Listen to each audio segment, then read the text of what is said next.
The VO Meter, measuring your voiceover progress.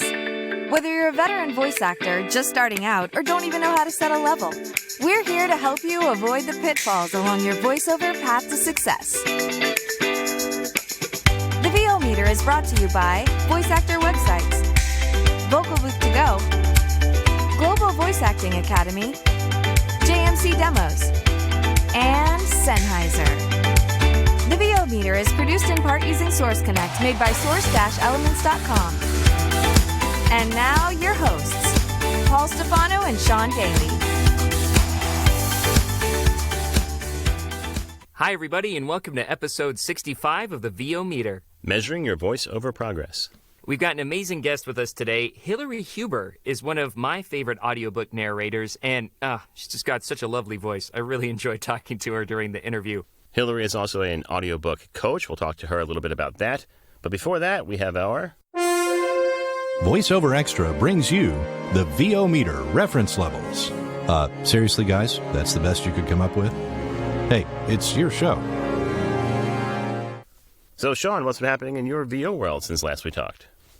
Let's see. Well, I don't usually do this, but I got cast for sort of an anime fan dub that I'm happy about. It was a really fun session, too, because apparently one of the other cast members had to bow out of the project, and this was something I auditioned for like weeks ago.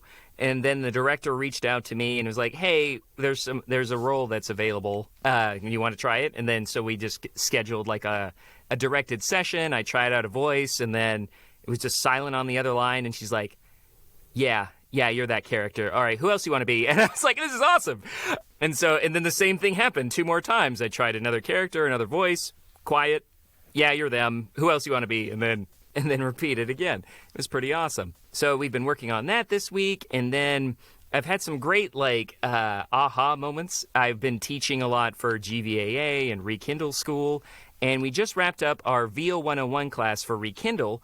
And I like to use that as kind of the intro to narration for educational purposes, like corporate narration, e-learning, stuff like that.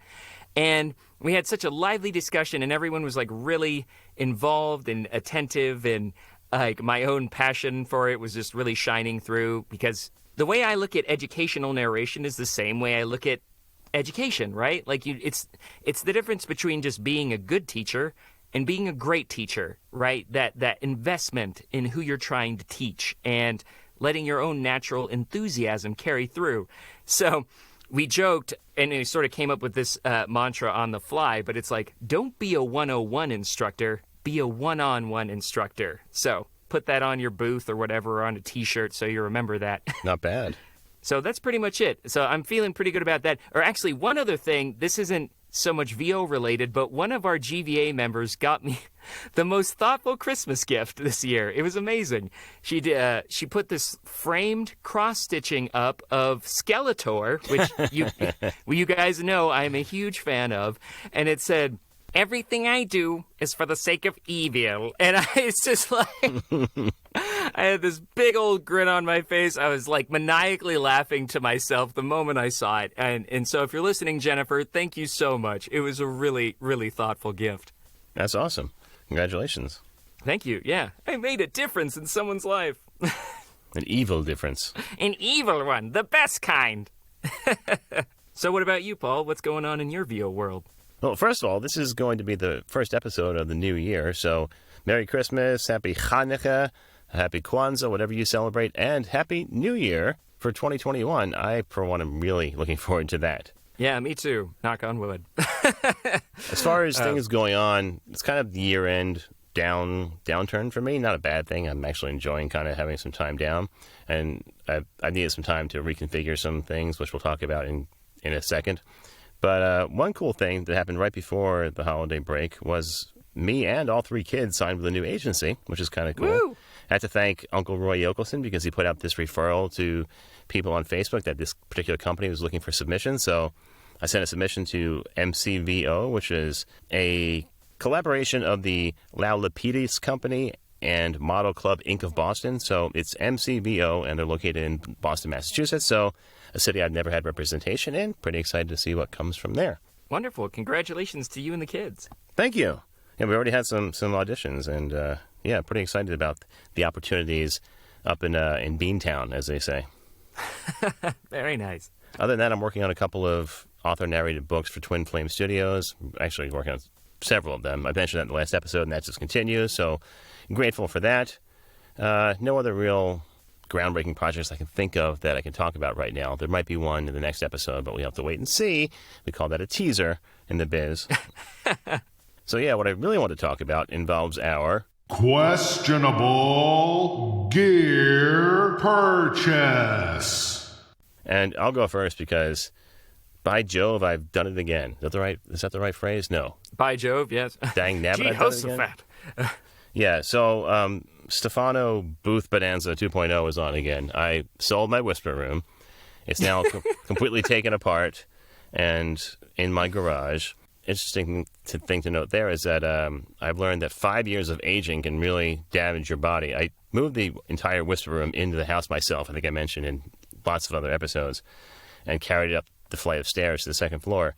I found I cannot do that anymore. I'm just too old and feeble. So I had to hire a couple of local college kids who were home from break, some neighbors that I knew had kids. And they came over and helped me. And thank goodness for Daniel and Ryan. I don't want to mention their last name in case they don't want to be identified. But anyway, a couple of fine young men from across the neighborhood came over and helped me carry the booth down to the garage. And it was still hard as heck with all three of us carrying it. So I'm glad that's done. Absolutely, especially with those more traditional ISO booths that are just like 6 200-pound panels. Yeah, that's pretty much what it is. And then I had added drywall to it, as you guys have heard on the podcast. So all those pieces of drywall were heavy too. Yeah, bad news. But so what I have at the moment, and what I'm speaking to you from, is a Drum Perfect vocal booth 4x4 model. So Drum Perfect, as you may know or may not know, but I've actually had a Drum Perfect product before, so you may have heard me talk about it. They're primarily known for making drum shields or drum isolation shields for bands, for a drummer to sit in at live performance venues, or a lot of churches use them to isolate the sound from the drummer so the parishioners' ears don't bleed when they play music. But they also make a vocal booth-specific version, and they have a 4x4 model and a 4x6 model, and I have the 4x4 model. Now, I bought this used as well, and there's quite a story behind that. I was actually without a booth at all for a couple of days because, typical Paul fashion, I sold the Whisper Room before I had something else to have in hand. Kind of. I had bought and paid for this thing. The revolving door or studio door strikes again. Exactly, the revolving booth door. So I had purchased this, but it was in Charlotte, North Carolina, and I had to find a way to get it here. I had a shipping company lined up, but then I was waiting for some finances to clear, mostly the payment from the Whisper Room, because that's already been paid for, even though it's sitting in my garage, because I guess whoever bought it is having similar issues to me. They're trying to find a way to get the Whisper Room down to Asheville, North Carolina. I did ask if they would be willing to bring the other one for me from Charlotte, but then it turns out Charlotte and Asheville are not that close, and there wasn't really a way for them to make that happen. So I hired a shipping company to bring the booth from Charlotte to here, and that came on Wednesday. And I partially set it up, but I found that this sucker is really heavy. I had no idea that they had this level of isolation in their booths.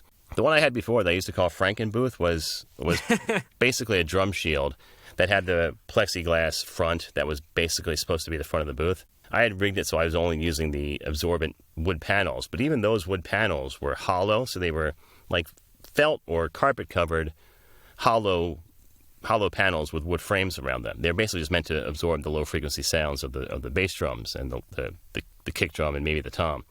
And that wasn't like a truly sealed booth, right? They were all kind of just leaning up against each other? Right, they all leaned against each other.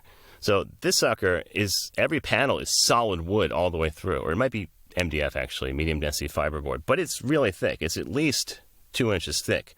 So it was just as heavy as the Whisper Room, or so I thought. So I had my family, like basically all of us, trying to move it in, except for the 9-year-old. He was just kind of watching. But my wife and my 2 kids, one's a teenager, one's almost a teenager, all trying to lug this thing from the garage into the basement, because the whole reason for this move was to get myself out of the second floor, where everybody is now congregating during COVID with homeschooling and my wife working from home, down to the basement where it's much quieter overall. So we took the booth from the garage where the shipping company had dropped it off into the basement, and again, it was so freaking hard. So I was so sore for days afterwards.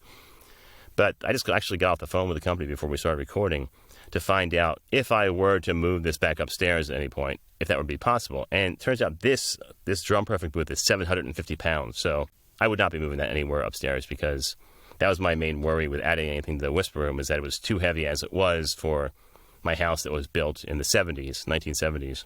It was already 650 pounds for the Whisper Room. I didn't want to add anything more to it.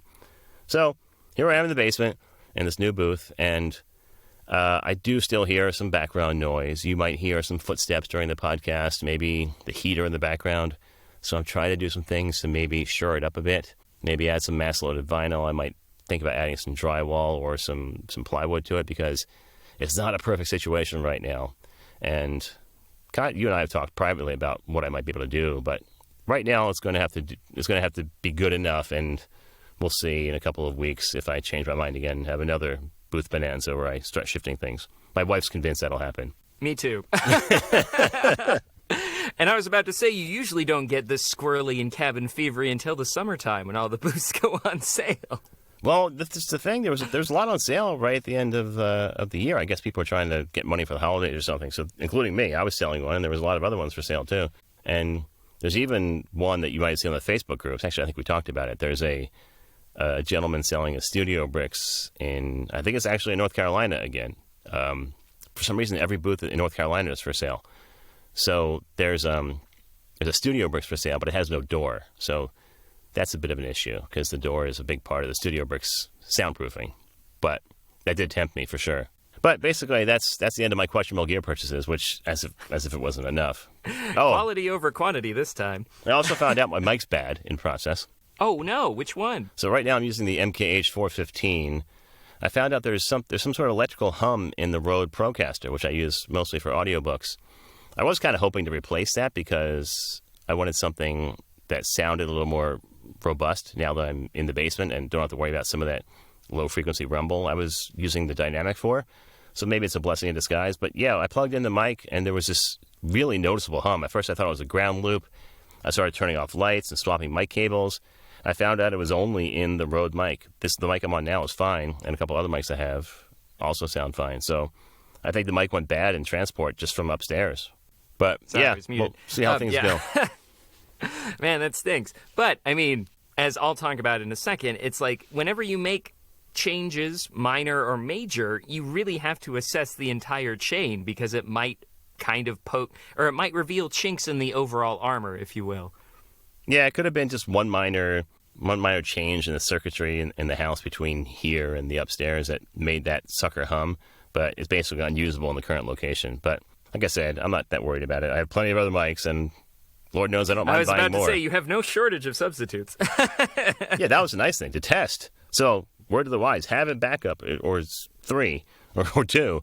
I was able to test and immediately isolate the mic as the problem because I had so many others to choose from to test. That's a great point because recently I've been seeing a lot of posts on stuff where it's like, oh no, my only mic or my only interface has gone out. What am I going to do? I was like, first off, why? Why? Yeah. ABCs of studio, always back up consistently. So talking about that, it's funny because it's like do as I say, not as I did. But last time I talked about how, like Paul, I pretty much had a complete studio overhaul. I got 2 HDMI monitors, one for in the booth, one for at my desk. I replaced my 2015 MacBook Pro with the new M1 Mac Mini, and I fell in love with that. So I could no longer stand my loud old MacBook Pro anymore, or slow, loud MacBook Pro anymore. So I replaced it with a MacBook Air, which should get here in 2 weeks. And some people were like, oh my God, he's a madman. What are you doing? And I'm just like, I want to emphasize that this was a 2-year obsessive research upgrade process, right? I have been looking at models since the 2018 line of MacBooks and stuff like that as potential upgrades.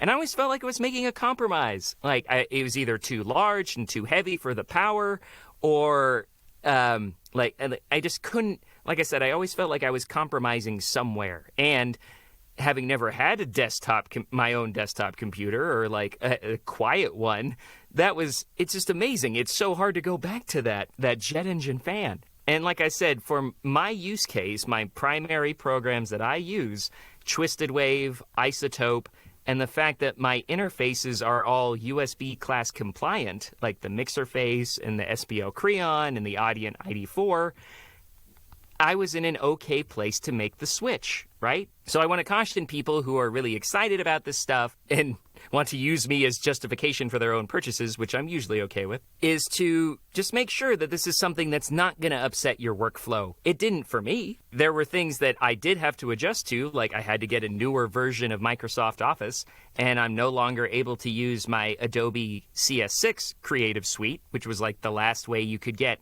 a standalone license for Adobe, but I just didn't use it nearly as often as my other DAWs. So for me, that was a minor sacrifice for a huge upgrade in performance.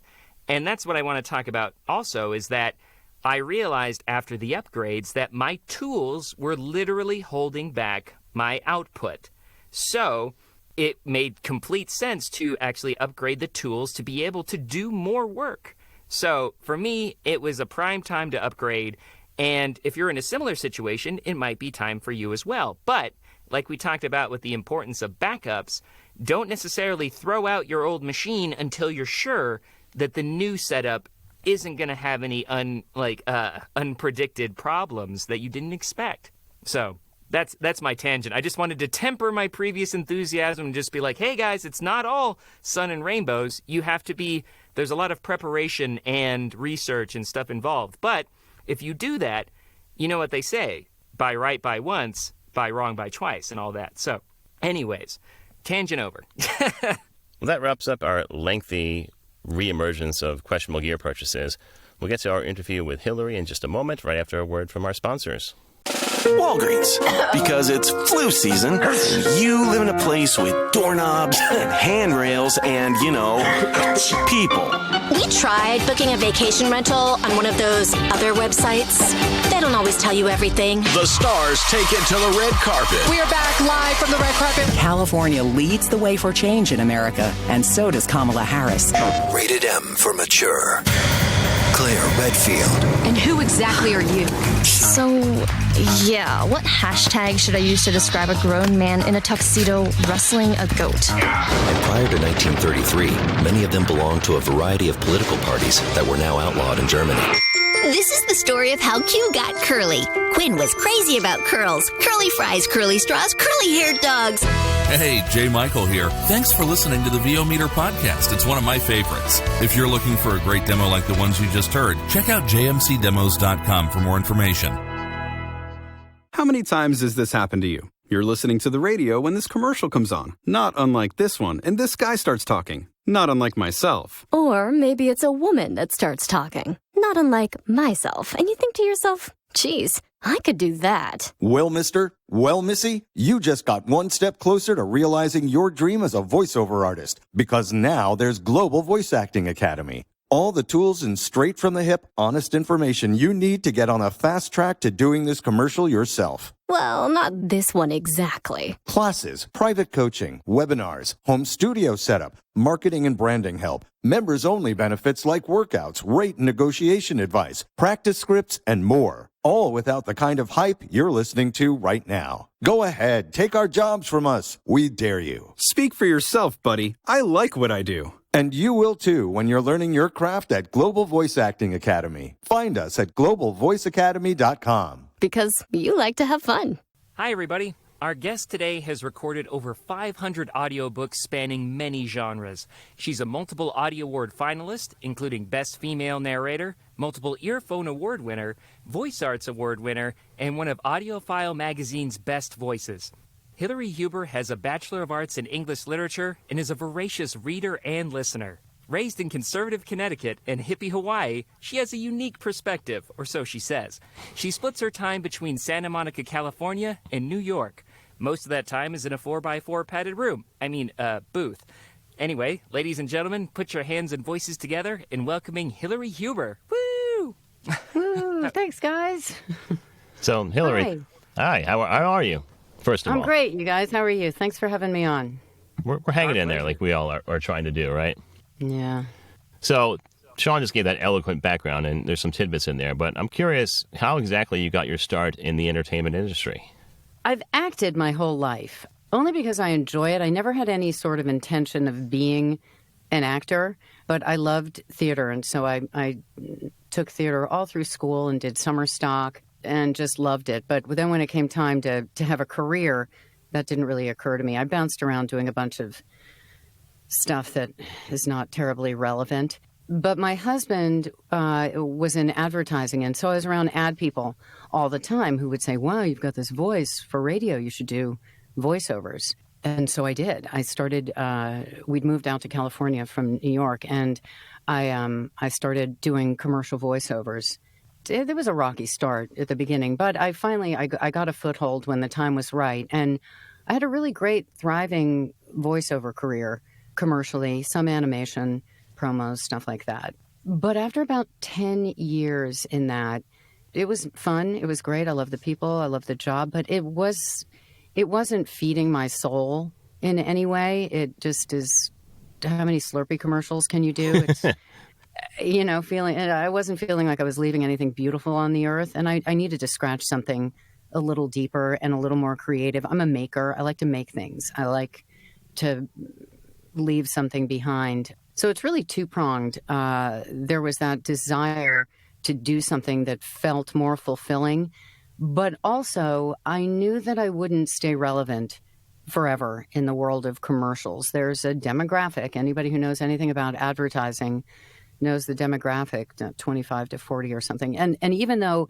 I sounded older than the demographic when I was 18, I just knew there was going to come a time when I wouldn't get the copy that the younger women were getting. And I would see these older women come into my agency. We used to go in every day to audition, and I'd see them walk in, and they had this just look of abject fear and panic on their faces because their careers were evaporating. Even though it's only voice, there's still ageism.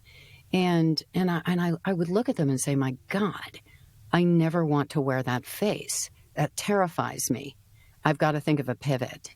And so audiobooks was my pivot for both those reasons. I felt like it would accomplish both of those fears, if you would. Interesting. Long-winded. No, that's fantastic. You actually segued into our next question as well. So you started pursuing audiobooks full time. What was that transition like, and do you regret any of it? Oh, God. First of all, no, I don't regret any of it. And there was a real transitional period. This was 15 years ago or so, and there was no ACX. There was nothing like that. So I went after publishers and directly, and producers, really. And I kept it completely separate from my commercial agents. I didn't want them to know anything about it because I didn't want them to think that I was competing for their time.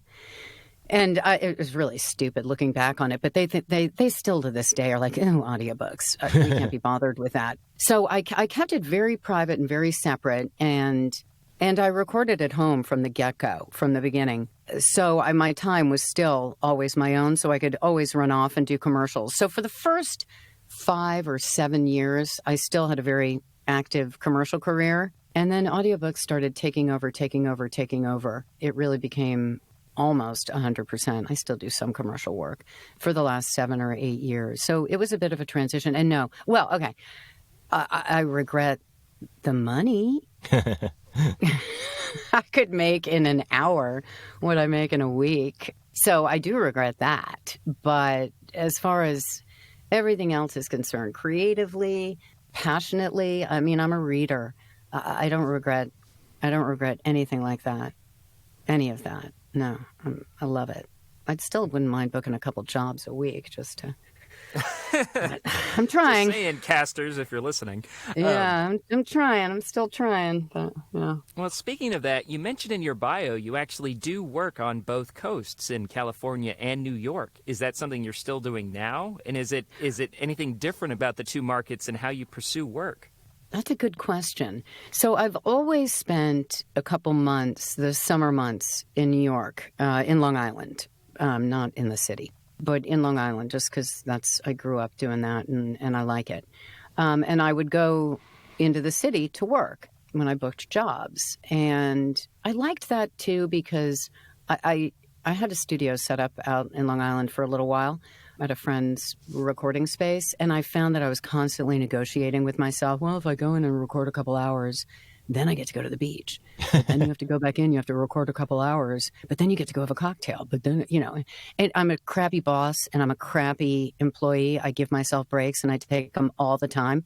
And so it was like there was work constantly hanging over my head. So I kind of liked it that I could go into the city, work for 3 days, 4 days, go out at night, see people who I didn't see very often. And that was great. But then this hit. So then COVID hits in March, and I'm looking at going back there because my mom needs help. She's there. My stepdad needs help. And I really wanted to go to give them a break. And I just wanted to go because I like it. So I had to get a new booth. I got a new booth. I got a Studio Bricks and set it up there. So I stayed for 5 months this year and worked full time. And it was fabulous. And now that I've done it, I'm really committed to it. I'm happy because I've wanted to be more bi-coastal, so now I'll be able to. When things open up again, I'll still try and get back into the city to work as much as I can. I like that interaction a lot. I love being in a studio. I love a director. I love an engineer. I love being around people. So I will try and get that rolling again, but I always will have this booth now, so that's terrific. So that's part A. Part B, how do I approach work differently? It's pretty much the same. Especially now that I have my own booth. Prior to that, couple months before I'd go, I'd start hitting up all the producers and publishers I knew in New York and, saying, yoo-hoo, here I come. I'm available to come, work if anybody needs anything. But now I can, I'd have to put others on hold, like Tantor, who, really only was doing home recording. They'd be like, okay, bye. You let us know when you're back. You're dead to us right now. So, yeah. So kind of pivoting topics a little bit, I actually first heard of you through your collaboration with friend of the podcast and mentor to many talent, Pat Fraley, on Accent on Dialects. How did you come to be so proficient with accents, and what was it like working with Pat on that? We worked together on a lot of things. We had the same agent a bajillion years ago, and that's how we met. And I started sort of co-teaching weekends with him and then with Scott Brick as well. And then he had me contribute to a bunch of CDs that he has, his instructional CDs, like you mentioned, like the accent one. How did I become proficient at accents? I'm a mimicker.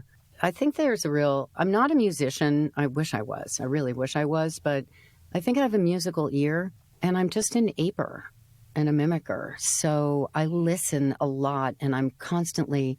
Especially now, I hear an accent and I speak in it in my head, and try and mimic it. I guess do any of you guys do this? Like, if you're at a dinner or something with somebody who has an accent, I'll start talking like that person. Oh yeah. Then you're all right? the time. Right, all the time. And then you're like, I'm not making fun of you, I swear. I was actually an English teacher in Japan, and I worked with a lot of teachers from Australia and New Zealand and the UK, and I couldn't help it, but they just hated it. It's just right? I was like, I'm an actor, guys. Let me do my thing. Yeah, exactly. I'm not trying to make fun of you. I'm just trying to learn from you. I do it with my brother-in-law who's from Boston. Every time we get together, we usually spend the week together at the beach over the summer, and every time that happens, I end up talking with a Boston accent for that entire week, and it drives him crazy too. Oh, you do? That's a good one to have. Give me a little Boston. Can you do a little? I can't do it unless I hear it, and I haven't heard it in a little while. I know. It's Just so hard gotta to watch get. that Smart Pack commercial. That Smart Pack, Boston, yeah. You got to get in your head. That's really funny. Yeah, I think accents are a blast. Am I that facile at them? No. Some are better than others. I've got my black holes. Looking at you, Australia. Suck at that. New Zealand, South Africa. Ugh. It's a tough one to do. I'm trying. So you mentioned we mentioned your unique perspective from growing up and working in different states with very different cultures. Can you tell us about how it was growing up in various different environments? And do you think that helped your perspective as an actor? I do, it's every now and then I look at that on my bio. I'm like, what does that mean? She has a very unique perspective. And here's what it means to me. Westport, Connecticut, and Long Island are two very kind of, for lack of a better word, waspy, snotty environments. And And Hawaii, on the North Shore of Hawaii in Haleiwa, I was with surfers all the time, and we didn't wear shoes for 3 months at a spell. And so I feel like I was in each of those worlds, but I wasn't of either one of those worlds. Didn't have both my feet firmly in either one. I had one foot in each one. And I think what that did as an actor is it gave me sort of an observational approach to life. I had to learn how to fit in quickly, when I was moved around, and kind of like I hate to compare it to an army brat, but, those are people who have to learn how to adapt. And I had to learn how to be in two different environments and feel like I was part of them and accepted. And so I don't know if this is true or not, but it sort of makes me feel like I've learned to be an adapter, and which makes me feel like I've learned to be an actor. I mean, I wasn't taking on a persona, but I was in a way, how to fit into this prep school where I went 1 minute, and then the next week, how to hang out with a bunch of surfer dudes on the beach. I always felt a little bit like an outsider, and then a little bit like an insider. So just sort of lost in space. Does that make sense? Absolutely. And it kind of just reminds me of my own childhood. It's crazy. Why, did you move around a lot? Yeah, military family. We spent Oh, there you go. A good half of my life in Japan. And actually, my girlfriend lived in Hawaii for the first 2 years of our relationship. So I would actually travel there a couple times a year. And you're right, it's completely different culture.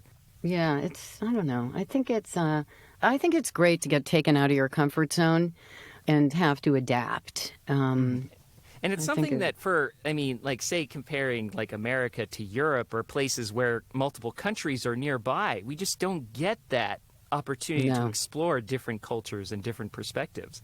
No, I guess if you think about the United States, the South is, pretty different from Portland, Oregon, but not like in Europe, or I don't know. I know, state lines aren't quite the same as going across country, No, they're really not. Although it depends which state you're crossing. Exactly. Not bringing politics to your podcast. So, as you talked about before, when we were talking about your work with Pat on Accent on Dialects and with Scott Brick, you've proven to be a great resource for aspiring narrators in your own right. So you did mention that you do formal coaching, but what inspired you to become a mentor for the next generation of talent? One of the things I love the most about this community is how generous everyone is with their time, with their knowledge, with their resources. I've never been around a community, certainly not in the acting world. I used to think that commercial voiceover actors were pretty chill with each other. I always joke about going to I'd go to a casting in a casting house where there are multiple jobs being cast, most of them on camera, and I could walk in and I knew immediately where the voiceover job was because everybody there was like laughing and slapping each other on the back, and everybody at the on camera were like, meow, meow, back off, bitch. And so voiceover was great, but audiobooks is greater. And I was helped a lot in the beginning of my career, and I feel that I owe it to the community, to those who are coming up after me, to help them too. And I like to call myself a bit of a reluctant coach. I don't advertise. It's not on my website, and I don't know where the reluctance comes from. But when I'm in it and I'm doing it, I love it. I love to see somebody recognize a change, to recognize a trick or a skill that they can then implement to, bring their stories to life. So that's really meaningful for me to just sort of see those rewards given to those people who work hard. And I have a couple students who hire me now, and that's amazing. And just seeing students out there really being successful is an incredibly gratifying thing. So I love that. And in my coursework, my main thrust is to teach my students how to be their own evaluator. Because let's face it, not many people get the benefit of a director or even an engineer to help them out. It's the sound of one hand clapping when you're in that booth all by yourself. And it's great to have a teacher direct you so that they get the read they want out of you. But I think it's more valuable to have a teacher teach you how to direct yourself. So that's kind of what I aim for when I'm coaching. And I've seen you in action at one of Johnny's workshops, and we all appreciated your feedback. It was great to see you work. Thank you. Yeah, I it's funny. I'm always, that reluctant coaching thing is always just sort of somewhere hanging around me. And every time I say it, I'm like, why are you saying that? You shouldn't say that. But it's just... I don't know. I think there's some stigma to it, like the idea those who can't do teach, or in the fact that there are so many predatory coaches out there these days. It's actually you're a rare find. We want more people with integrity like you. Oh, thank you. Mm-hmm. It's funny you mentioned the secret about you don't want to tell too many people that you get hired by your students, because that is something that is a benefit, I think. I've actually hired one of my former coaches, too, on 2 books. So it does come back full circle. That's great. I love that. I'm looking at you, Amy Rubinate. It's awesome. So you mentioned the beautiful Studio Brooks booth you recently got. What's the rest of your setup like? And do you do most of your work in the home studio? Or obviously during the pandemic, things have changed. But in normal times, do you do most of your work at home, or do you do it in studios for audiobooks? I probably do most of it in my own studio, but boy, I sure wish I didn't have to. I love going to another studio. I love it. I love the benefit of a director, of another person there. I feel like it really ups my performance a lot. But by the same token, I love being on my own time frame, my own schedule. So that's a incredible benefit of the job that we have. I love that, but I can't wait till doors are open again and I can go up to Random House and hang out in the lunchroom with our brethren, who I love. I'm curious about one thing with the Studio Brooks specifically. Did you do any extra tuning? Because it sounds fantastic, and I know it can't be bare as it comes from the factory because it just doesn't sound that way. So what did you do to tune it? Okay, well, I'm not in a Studio Brooks right now because I'm in California. Mm-hmm. So maybe that's the reason. Here I'm in actually a Scott Peterson booth. I had a Whisper Room originally, and that moved around with me to a couple different places. And now, I think I mentioned I'm a crappy boss and a crappy employee, always giving myself breaks. I had to move my booth out of my house because, the laundry might need to be switched, or maybe the mail came. I was always doing something else. So I go to an office. I have an office space where my booth is, and the Whisper Room wasn't quite quiet enough. So I got a Scott Peterson booth built here, and it's padded to high heaven. I'm sitting in it right now. But my Studio Bricks in New York, I just built it and popped up the foam, and it's awesome. They actually sound almost exact. I bring the same equipment back and forth, but they sound almost exact. I had my engineer listen, and he's like, they're indistinguishable. So that's a bonus. That's great. That's awesome. The Studio Bricks one is really pretty. Oh, nice. What equipment do you use? Okay, I have a Lawton tube microphone, and I love this story. I did like 3 years ago, I did a complete rehaul of all my equipment, and I went to Vintage King, which is a audio store. Oh, we're familiar with it. Yeah, you guys know it. And I went into that mic room that they have, and I tested out like 12 different mics, and I totally ran the gamut. I think the cheapest was a Audio Technica, up to the Neumanns and the Sens, and I posted a blind. I posted them all on Facebook, blind, and said go.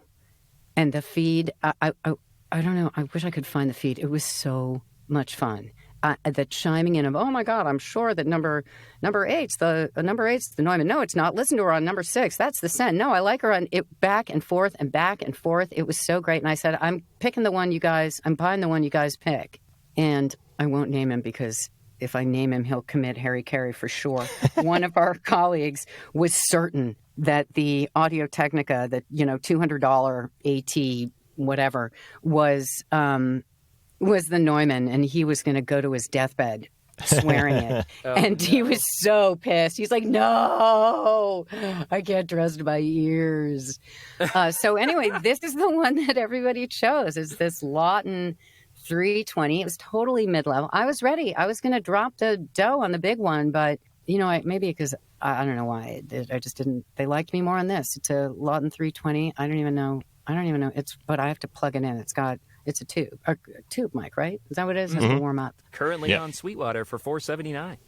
Oh, well, there you go. So that's what I have. I have that, and I have a Apollo Duo and Pro Tools. That's what I got. That's it. I am not an engineer. So don't ask me any trick questions about that. I have to put a helmet on every time I open up Pro Tools. It terrifies me. I know exactly what I need to know. Don't show me your way of consolidating. I have my way. And if I get an error message, I panic and I immediately send it to Jorge. I'm like, oh, man. I'm definitely pay for the expert help category of home studio engineers. But that is awesome. But, you got pro-level equipment, and I'm always happy to hear of people who don't go for the popular choices, who get something a little bit more customized and aren't afraid to get something that's less well-known or more affordable than some of the industry standards. Right? I got a couple pair of shoes out of this, the money I saved on that money. There you go. Priorities, guys. Yes. You got to wear cute shoes in the booth. So you've always been kind of like this very forward-thinking participant in the audiobook industry, working out of a home studio for the majority of your career. What do you think is the future of the audiobook industry itself? Boy, I don't know is perfectly acceptable. Yeah, it feels like such a loaded question right now with what's going on in this world. Are we going to transition to mostly home recording? I hope not. I know Random House will have us back. Is it becoming more and more accessible to other people? Yes. I've watched over the course of my voiceover career, I watched celebrities first come after television commercials, voiceover, and animation, and then radio commercials, things that they wouldn't deign to do. And then with the advent of home recording, everybody around the country could do voiceovers all of a sudden. And you didn't have to be in New York or LA or Chicago, which you certainly did when I first started. And now I'm watching it again in audiobooks. More and more celebrities are deigning to do audiobooks, although I don't think that it'll be as prevalent a takeover as it was with commercials because, let's face it takes up a lot of time. But I do see it has become more and more accessible to people who were not trained actors. Will that continue to proliferate? I don't know. And I'm probably sounding a little protective right now of our career because, you don't want to see your lunch get eaten. But by the same time, I appreciate the opportunity that people have to do this career. And there are a lot of books out there and there's a lot of work for all of us.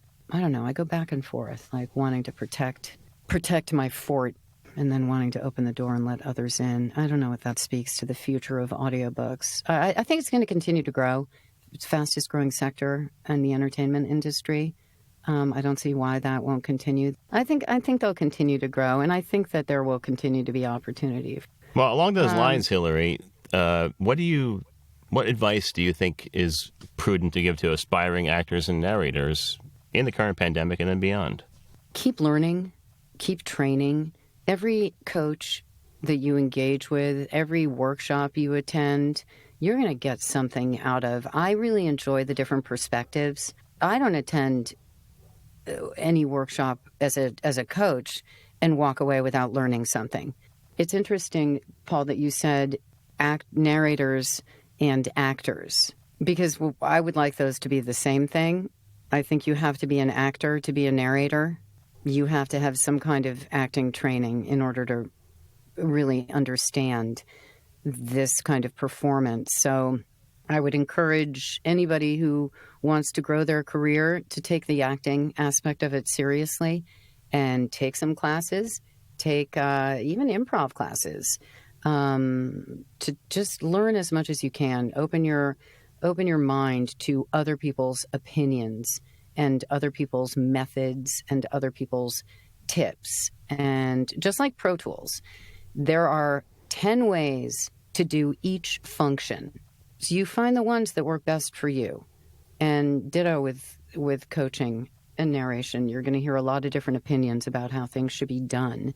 So you amalgamate, you sort of cherry pick what works for you. Excellent advice. Well, Hillary, it has been such a pleasure getting to talk to you. As I've said, I've been familiar with your work for a very long time, and it was just great to talk to you. Well, it's great to talk to you guys. It's thank you very much for having me. I love audiobooks. I love to talk about audiobooks. I love to engage with other people and hear about what they're doing. And like I said, this is the best community of people. And I know right now we all really miss each other.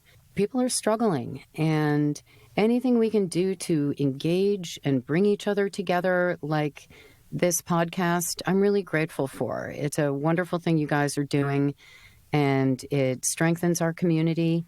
We're stronger together, and so thank you for that. Thank you. She gets us, Paul. She gets us. So, Hillary, before we let you go... we can all be together. Yeah. Yeah, me either. Before we let you go, how can people get a hold of you if they want to hire you or hear your work? Hills@hillaryhuber.com.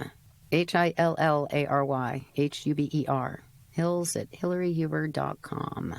Simple easy enough. to find. Yep.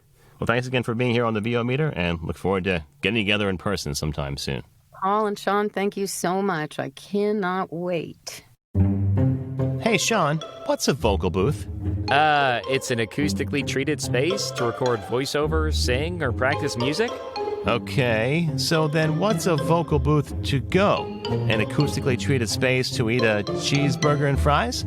No, of course not. Vocal Booth To Go's patented acoustic blankets, noise mitigation products, and portable booths are an effective alternative to expensive soundproofing.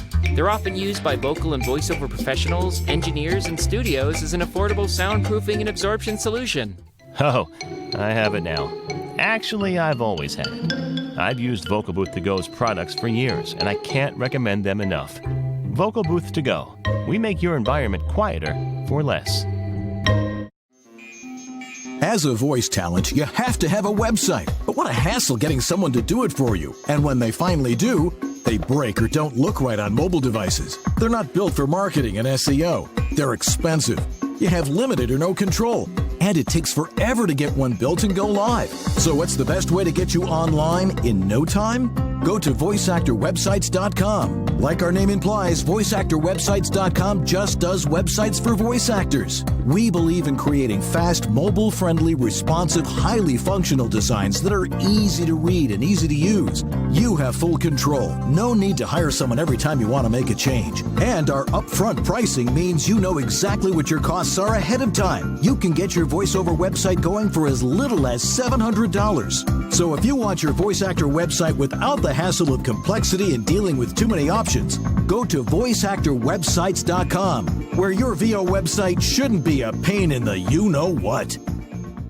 Wow, thank you so much, Hillary. As I mentioned in the interview, I had actually been familiar with her work for a very long time because of her collaborations with Pat Fraley for accents on dialects and projects like that. So it was amazing to be able to talk with her one-on-one for that. And just that voice.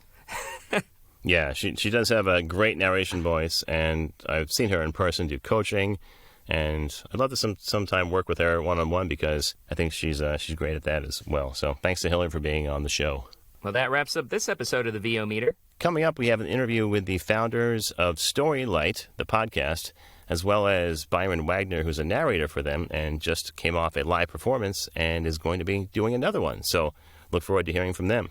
Absolutely. It was a great interview, and we can't wait to share it with you guys. But that's it for now. Happy New Year, and we hope to see you in the next one. Thanks for listening to this episode of the VO Meter. To follow along, visit us at www.vometer.com. We'd also love to hear your comments or suggestions for the show. Or if you have a questionable gear purchase, tell us all about it on our Facebook page or on Twitter @the VO Meter.